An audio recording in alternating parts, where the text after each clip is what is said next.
So we want to know where the name of the band comes from. I've read that it means cool shoes because your lead singer, Eric, went to an all-black school and he was like one of only 2 white people. Is that true?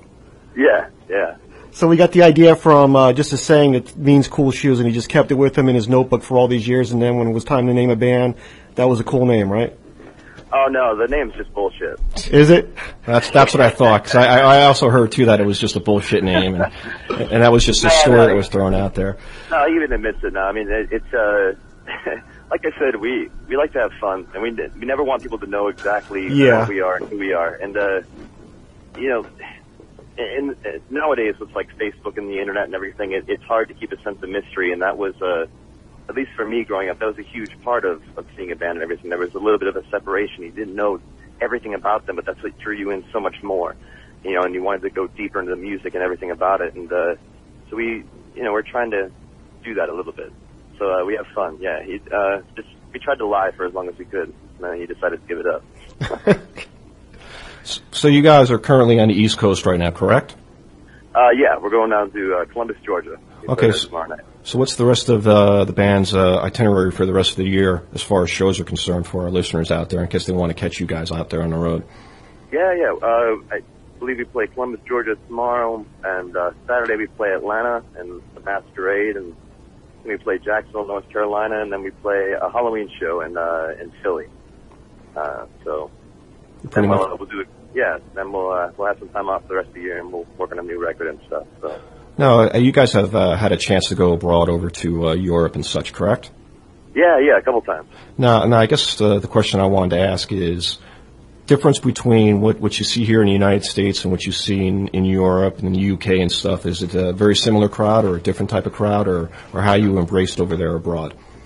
It's definitely different. I feel like it's a little bit more receptive and things snowball faster without you having to be there. Stay in the States, you really have to keep touring and to stay in people's minds. And it seems over in Europe, and maybe it has to do with the clubs, you know, and being able to drink at a younger age. And there's actually like rock clubs as well as like dance clubs and things like that. So rock's more ingrained, I think, a little bit, and it just seems to snowball a lot faster. You can go back over a couple months later, and at least for us in our case, it seemed to grow. So we did notice that. But yeah, it's a pretty cool people and bad weather. Bad weather keeps everybody inside listening to music, right? Yeah, there it is. That must have something to do with it.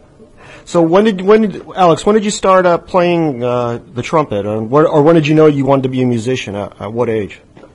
I think I've been playing about 19 years now. I think it was about 3rd grade when I picked it up. My dad was a trumpet player.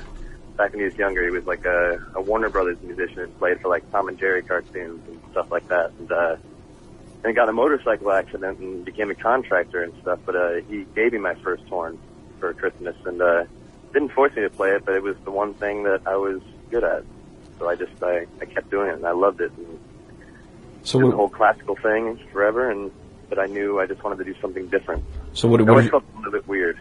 So I mean, what does he still think of you're playing now? What you're doing with it right now? Oh no, he's our biggest fan. Okay. Our biggest fan. Yeah, they couldn't be more supportive. So I'm pretty lucky. I mean, it's just I guess you're taking an instrument that most people wouldn't associate with hard rock or rock music. No, not at all, but it works. And you incorporate it very similar to, I'm not sure if you are familiar with the band Electric Six. They do something similar too. I mean, and that's one of our favorite bands as well. So when we heard Foxy Shazam and Electric Six, you guys are all doing something similar. What you guys are doing is you're bringing all these different types of instruments that you don't expect to hear in this particular genre of music. And you're making it your own, and it's working, and the fans out there are embracing it, and for me, I think it's just almost like a resurgence in music right now. There's so much going on right now, so there's at least something different out there that people can embrace and appreciate. Thank you so much. You know, it was a big thing for me as a kid, where all my friends had rock and roll idols they could look up to, and I really didn't have one.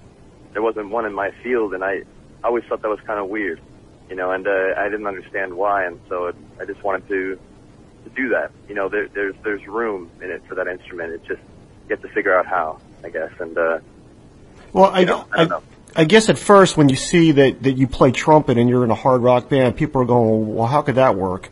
And then you put the record on, and then you're like listening to it and go, that's how it can work. And like what my brother said, it's like, why wouldn't more bands try something different? You know, I mean, Jethro Tull was the only one I knew that ever used a flute. You know, and that was excuse me, and why not just try a trumpet or a saxophone or whatever? I know, I mean, we're big fans of UFO, and they tried a saxophone a few times here and there, but didn't incorporate it into their full sound. But at least they went out on a limb and tried it and seen if it would work or not. You know, I like the idea of the trumpet in the band. I like it a lot. Well, thank you. And that's what we hope too. You know, at least for me, I hope it does inspire some kids, and maybe even kids who play horn or any other like band instruments or anything, to look at it and go, maybe I can do something I didn't think I could do with this instrument. You know, maybe I can take it in a different direction, and it might open some doors. I don't know. It did for me. So. Is it hard to play that in a live setting like you guys are? I mean, you're playing live. Is it hard to play that? I mean, it's certainly different. Yeah, I mean, it's you know, I guess certain things help me get there. You know, like marching band and other things like that. I guess paved the way a little bit. But it's a different beast. It's a different animal. And any kid who's ever played in like wind ensemble or, you know, brass ensembles or any like, you know, wind ensembles and things like that, it's a totally different type of playing. It's a totally different way of combining with instruments. So it's a different animal, but I like it better. Well, Alex, being that you guys are working on new material, anything you want to let the fans out there know? Like, anything written yet, or have you guys worked on any material yet? He's starting to do that. I know you guys are starting to do that, though, but is there anything you want to leak out there that what the fans out here might be able to expect on your next album?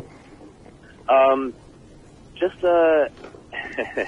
expect left field. Okay. This one was right. Expect left. All right. Looking forward to it then. All right. Well. All right, guys. We do have one more question, as we always ask on the Hard Rockology show. A Spinal Tap moment for us. Yeah. Oh, my favorite Spinal Tap moment. No, I'm not from the movie. Being in a band, a Spinal Tap moment that you've had so far. Oh man. Trumpet player has to have had a Spinal Tap moment. Yeah, because we're writing a new book now, Spinal Tap 2, the book, and we need a Spinal Tap moment for a trumpet player. Yeah, we need ideas right now. So we figure we got a trumpet player now. We've got to put a trumpet player in the movie. Well, I'd be in the movie, but I guess the trumpet has nothing to do with it. But I do remember there was one night, and the backstage was oddly like had so many rooms connected in weird ways, and doors were not going the right way. Like they all went different directions and stuff. And I was in the back room, and we were all going out and ready to go, and I was the last one to kind of head out. And everybody had like walked out, and 2 doors were put together, but I didn't know the second door was there, and so I was just like ready to go and pumped up like the moment like, hello Cleveland, and I just opened the door and just ran my face right into the other door. Just knocked myself flat on my ass. And then just had to try and pick myself up and just go on stage and not act completely ashamed and embarrassed of myself. At least nobody saw you do it, right? Yeah, exactly. I just had to live with it, the personal shame. All right, Alex. Well, we wish you and the guys in the band good luck. Thank you definitely. I had one more question. Okay, one more. You had one of the shows you had at the Wiltern in California, in Southern California, got canceled, right? Yeah, unfortunately. Is that going to be rescheduled anytime soon? I think it's rescheduled for December 2nd. Unfortunately, we can't be there. Okay.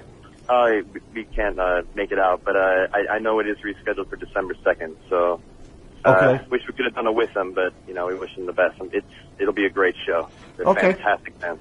All right. Well, we got one track coming up, and if you want to introduce this song and take us out, we're going to go ahead and close out this segment with Last Chance at Love. So if you want to do the honors and introduce the song for us. Absolutely. Hey everybody, this next song, just want you to remember whenever you feel down and out and that you just don't think you'll ever find the right person, there's always a last chance. It's a last chance for love. So enjoy this track. All right. Thank you guys for having me, man. All right, thank you, man. Thanks a lot. Good luck. Bye.